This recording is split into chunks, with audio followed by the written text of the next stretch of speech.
Nah, di situ dikembangkan, diperjuangkan, didakwahkan, sehingga terbentuklah aplikasi yang kita aplikasikan ke kehidupan sehari-hari ini.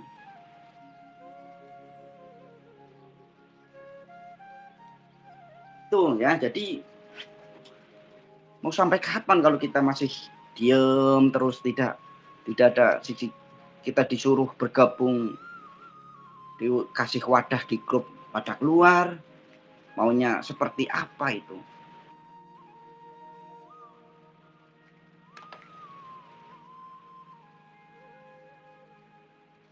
Ya, bentar.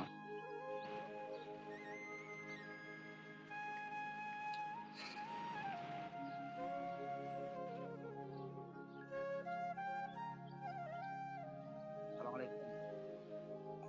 Ya Pak. Kenapa tadi yang nelpon siapa?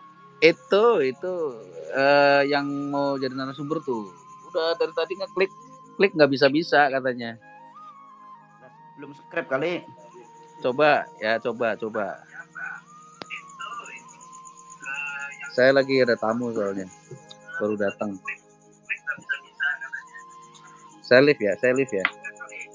Ya. Ya, itulah.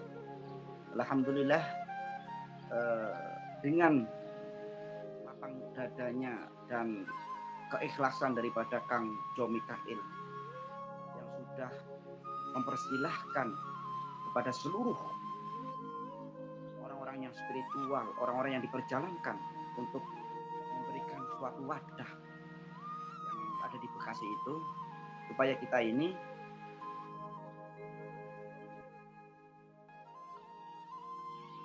ya, belum boleh untuk bergabung diskusi. Kita sudah mulai bergerak nih semuanya. Bergerakannya seperti apa? Ya kita bergerakannya bukan makar ya. Bentar nih, tadi yang nelpon sih gara-gara jadi kecil.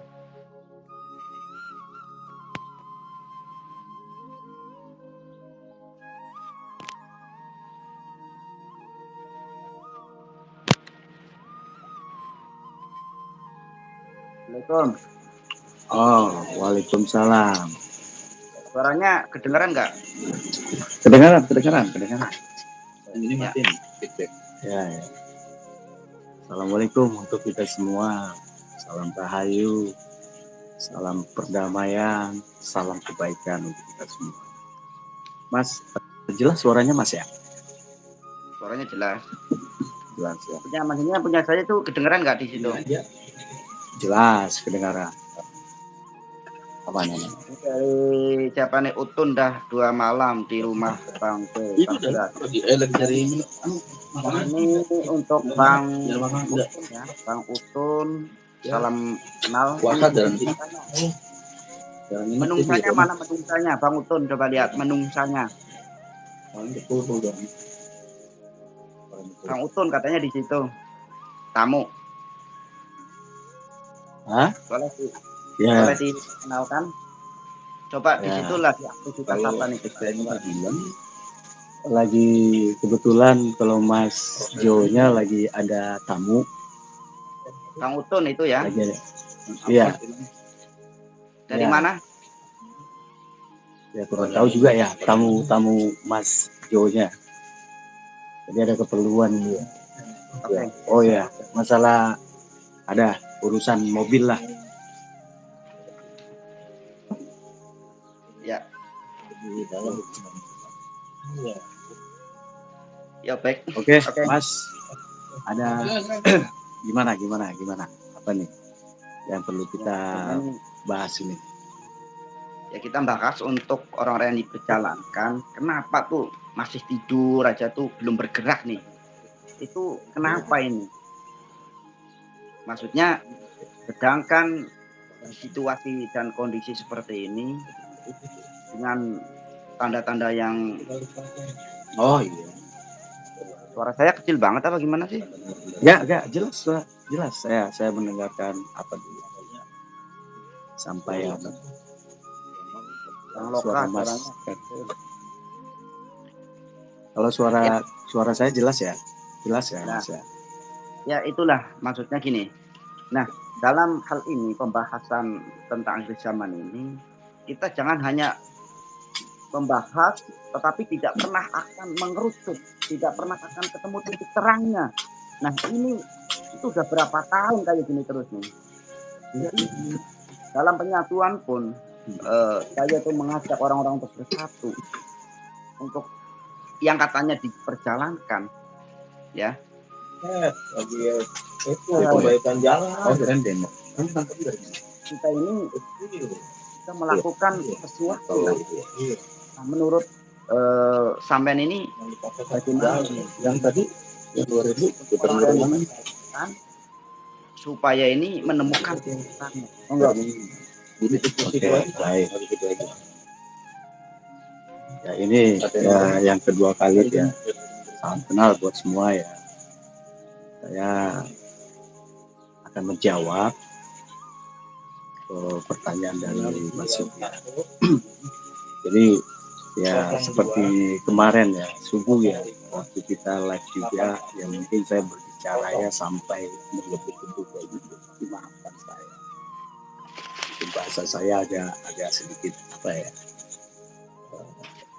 keras, tapi ya masih dalam koridor kayak gitu. Masih tidak ada hal-hal yang kata-kata yang kasar lah gitu. Saya hanya untuk menyampaikan hal yang seperti untuk para spiritual ini kembali saya sampaikan bahwasanya apapun yang kita miliki terkait masalah kehidupan kita secara spiritual, wawasan, secara pendidikan, akademis, ya, ini menyeluruh, tidak untuk orang-orang tertentu sih sebenarnya. Jadi kalau untuk temanlah semua para sahabat yang mempunyai keyakinan bahwasanya kita dongengnya akhir zaman ini, berarti seperti kita itu pada sejarah Nabi Nuh ya, ketika Nabi Nuh itu membuat satu satu kapal, seolah-olah semua orang tidak percaya. Tapi kenyataannya memang lebih berat di zaman sekarang. Di zaman sekarang itu lebih berat. Kenapa? Karena semua orang-orang atau manusia-manusia yang ada sekarang ini, maaf kalau bahasa saya seperti itu ya, itu udah merasa cerdas semua. Udah merasa punya cara pemikiran yang luas lah. Cara universalnya sudah terlampau banyak yang merasa dirinya yang bagaimana. Tapi ya pada akhirnya ya apapun bahasa yang untuk disampaikan kepada mereka ya, terkait masalah kewawasan mereka, kecerdasan mereka, secara intelektual mereka, ya pada akhirnya kita merujuk dalam satu sistem bahwasanya kita hidup di Indonesia. Kalau hidup kita di Indonesia ini bisa kita rasakanlah apa yang terjadi sebenarnya di bumi pertiwi ini, di bumi Pancasila ini. Apa yang terjadi? Kan gitu. Seolah-olah kita itu hidup kita ini baik-baik aja. Banyak orang-orang di bawah sana yang merasa mereka itu justru tidak diperhatikan. Itulah ibarat bahasanya untuk mereka. Ya tidak diperhatikan. Ya termasuk dalam sistem lah. Jadi apa sih kemampuan, maaf ngomong, kalaupun ada orang-orang yang menjadi public figure sekarang itu, kalau hanya sebatas untuk kepentingan pribadinya yang mereka bawa di dalam hal ini, ya mereka sudah lebih dari cukup. Tetapi kalau untuk bahasa yang seperti berbicara akhir zaman itu, mereka menampis dan tidak mempercayai bisa jadi seperti itu. Tapi kembali ya kan, dengan mungkin belum terbukanya mereka, bisa jadi belum terbuka. orang-orang yang spiritual itu paham benar bahwasanya mereka juga diperjalankan atau memilih diperjalankan atau memilih ingin diperjalankan gitu. Jadi ketika mereka memilih untuk diperjalankan atau memilih diperjalankan atau dipilih jalannya, ya, artinya mereka punya sesuatu nih. Sesuatunya apa? Ya, sesuatunya ilmu yang mereka ketahui. Mau itu ilmu secara memang betul-betul ilmu yang mereka dapatkan dari Yang Maha Kuasa ataupun ilmu pengetahuan yang mereka dapatkan dari pendidikan itu, ya, apa hasilnya kayak gitu loh. Ya tujuannya apa kayak gitu. Kalau hanya untuk diri sendiri aja kayak gitu yang mereka miliki, ya artinya nggak bermanfaat juga. Tidak ada kayak gitu manfaatnya. Justru sekarang itu yang dimaksud itu bagaimana ini semua bisa bermanfaat. Kembali saya sampaikan, kalau tujuannya itu adalah sebenarnya membuka diri lah. Gak usah ego-egoan lah, gak usah angku-angkuan. Ya.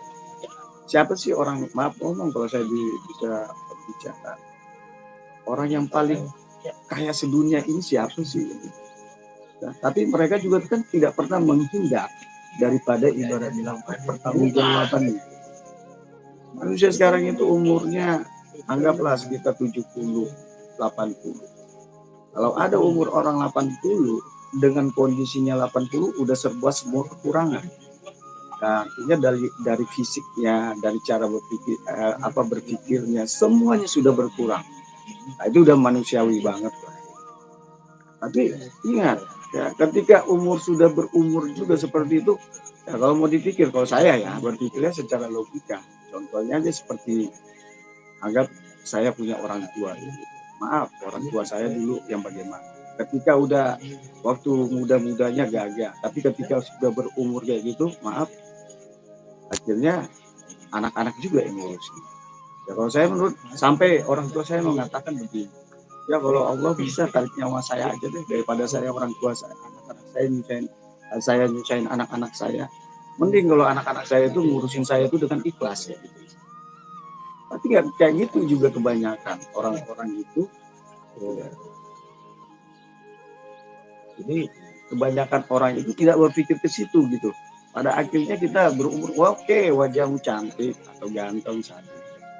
Dengan sering waktu juga akan susut itu semua kayak gitu. Akan berkurang kayak gitu. Nah, ketika umur kita 80 itu, Mas, ada yang nyusahin anak-anak, benar. Tapi kalau anak-anak yang betul-betul ikhlas dan tulus untuk orang tuanya, dia akan mengurus dengan baik.